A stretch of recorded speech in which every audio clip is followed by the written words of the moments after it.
Olá pessoal, como é que vocês estão?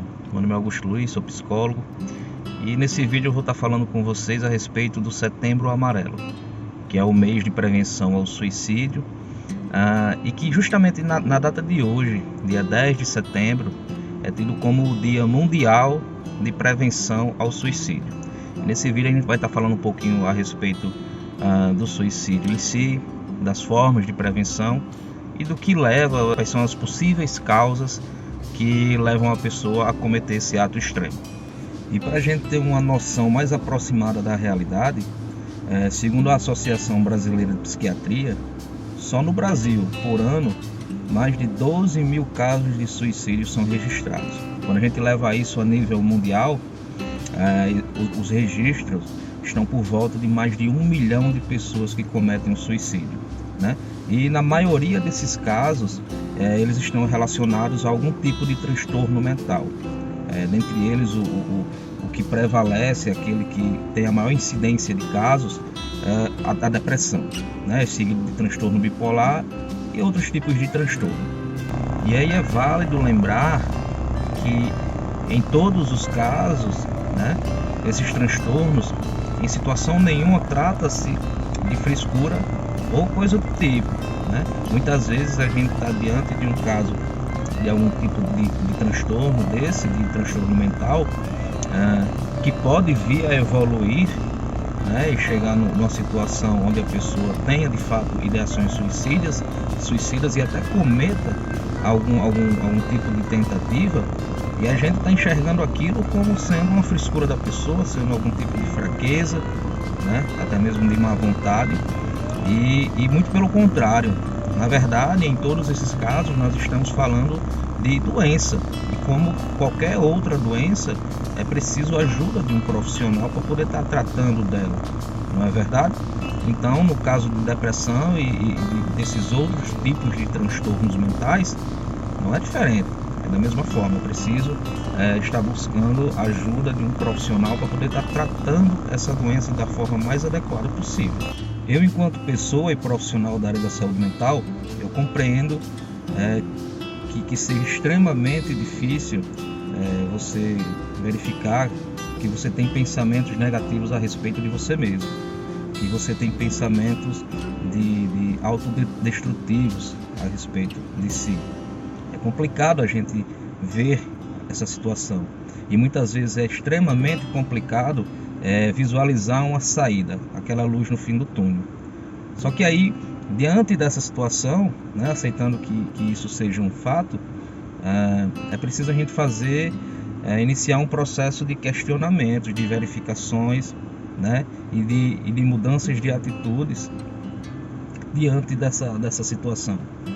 Eu acredito que uma primeira coisa, um primeiro passo que pode ser dado, por exemplo, é você se questionar.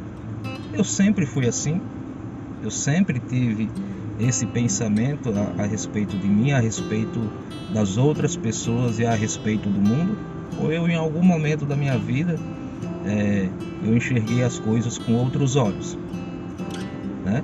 E aí, diante dessa resposta, que muitas vezes não, em dado momento da minha vida, as minhas ideias eram outras, a minha forma de enxergar as coisas era diferente, né? E a gente consegue concluir juntos que, se uma vez foi daquela forma, é aceitável que ela possa vir a mudar novamente, né?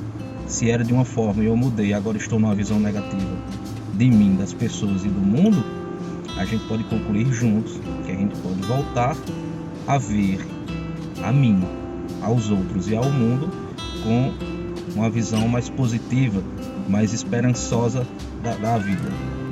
Vencer um quadro depressivo e sair de uma situação onde você está tendo ideações suicidas, onde você está visualizando como uma alternativa o fim da sua própria vida, uma alternativa de resolução dos seus problemas. Vencer isso, ultrapassar essa barreira, é algo difícil, sem dúvida, mas absolutamente possível. Prova disso é que muitas e muitas pessoas conseguem vencer esse quadro, conseguem se sobressair, conseguem mudar a sua visão do mundo, a sua mentalidade. Então é possível que você também consiga,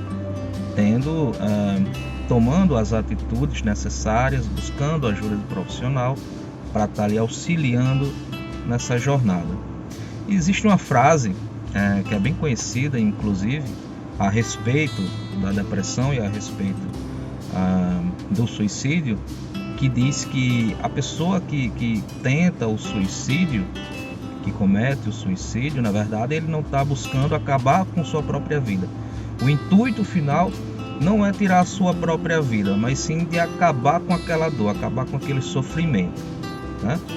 E a forma que a pessoa depressiva ou que sofre de algum outro transtorno mental encontra para chegar a essa solução, a essa resolução da sua problemática, é pondo fim à própria vida.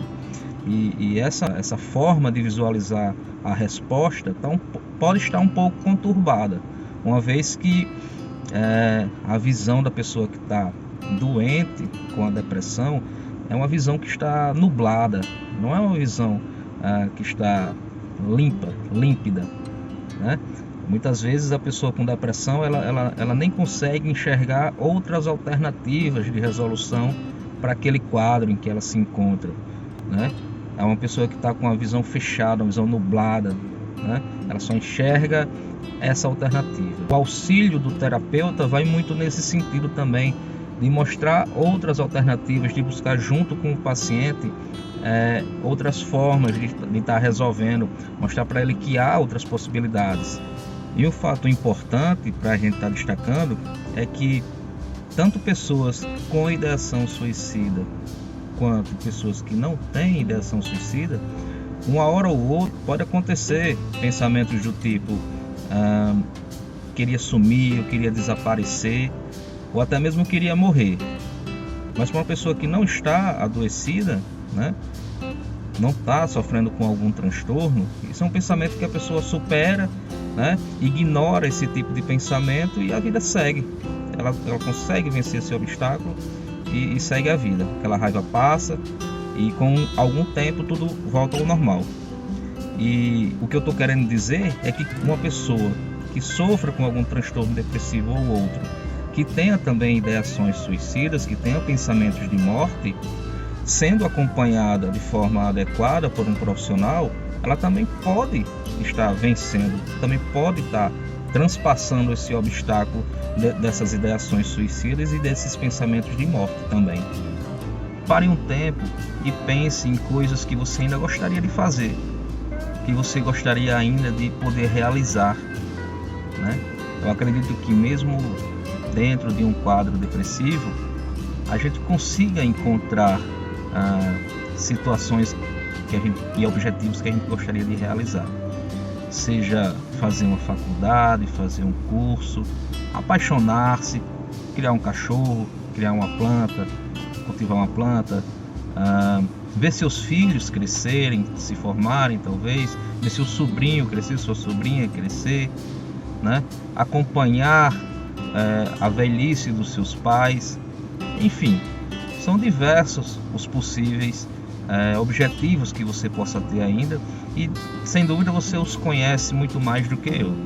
Então é uma dica que eu deixo para vocês, talvez seja bem interessante adotar esse caderninho e listar todos aqueles objetivos, porque às vezes quando a gente está num quadro depressivo, a gente meio que esquece, ou diante da nossa visão nublada das coisas e até um pouco distorcidas, a gente deixa de ver essas razões, deixa de ver esses objetivos que a gente traz conosco há algum tempo, né? E uma vez que a gente se perde desses objetivos, a vida começa a perder o seu brilho, a gente começa a perder as nossas esperanças, né? A gente começa a perder os nossos porquês.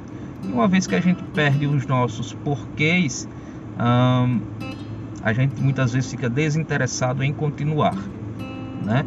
Seja no trabalho, seja no estudo, ou seja na vida também. Outro passo importante nesse processo de recuperação né, de um quadro depressivo, de sair dessa situação de pensamentos suicida, é externar os seus sentimentos, é ter com quem conversar, seja um amigo, seja um familiar, enfim. Seria até interessante você colocar também nesse mesmo caderninho, listar o nome de algumas pessoas que você tem liberdade, você tem intimidade, você tem proximidade, de estar conversando sobre os seus sentimentos, sobre o que você está pensando, de externar, de colocar para fora. Porque o acúmulo desses sentimentos, ele pode estar alimentando, ele pode estar fomentando as suas dores. Externar, muitas vezes, nos dá um alívio que salva. Outra coisa também extremamente importante que a gente pode estar adotando nessa situação é justamente a procura de um profissional da área da saúde mental, psiquiatra, psicólogo, né? Ambos estão habilitados e capacitados para estar lhe ajudando nessa jornada de melhora. Outra coisa importante também é você tentar montar um plano de segurança. Você indo ao psicólogo, certamente esse plano vocês irão formatar juntos, mas você também pode estar fazendo isso por conta própria, se você achar que tem condições para isso. E esse plano de segurança são diversas atitudes que serão adotadas, como por exemplo, se você já faz uso de medicação controlada, tutelar, dar para outra pessoa estar fazendo a guarda desses medicamentos para que de certa forma dificulte o seu acesso a eles, talvez num momento mais difícil, tá? Assim também, nessa mesma linha de raciocínio, você pode estar procurando juntamente com os seus familiares, com quem você mora, está dificultando o seu acesso, por exemplo, a facas, se você tem armas em casa, enfim, está dificultando o seu acesso a formas que você poderia estar usando numa hora de uma situação difícil, num momento difícil. Então, está dificultando ou impossibilitando mesmo o seu acesso a essas coisas. Outra sugestão campeã, né, de quadros depressivos e de outros tipos de transtornos mentais é adotar uma atividade física, seja ela qual for, a do seu agrado. Se você gosta de musculação, faça musculação, se é caminhada, se é corrida, se é algum tipo de luta, se é dança, enfim, você adotar uma atividade física que consiga promover o relaxamento em você, né? Que consiga lhe promover ali até um momento de distração. Essa atividade física também vai trabalhar questões hormonais que irão ajudar também nesse quadro. Então é um plano de segurança que vai abordar a sua situação por diversos aspectos. Bom pessoal, eu espero que o vídeo tenha sido útil para vocês e caso vocês estejam diante de um quadro como esse, ou até vocês mesmos, ou se vocês conhecem alguém que esteja passando por alguma situação parecida, que esteja com uma visão de mundo negativa, né, vendo a vida de forma negativa, incline seus ouvidos para essa pessoa, abra o seu abraço, acolha essa pessoa, acolha a sua dor e a sua fala. Você pode estar salvando a vida dessa pessoa, né? E caso você não se veja em condições de fazer esse acolhimento, de abraçar essa pessoa, você pode estar encaminhando ela a um profissional da saúde mental, seja um psiquiatra, seja um psicólogo, e muitas vezes esses dois profissionais trabalham juntos nessa caminhada, né? Então, eu espero que o vídeo tenha de fato sido útil para vocês. A mensagem era essa. Espero que estejam e fiquem todos bem. Forte abraço, até a próxima. Tchau, tchau.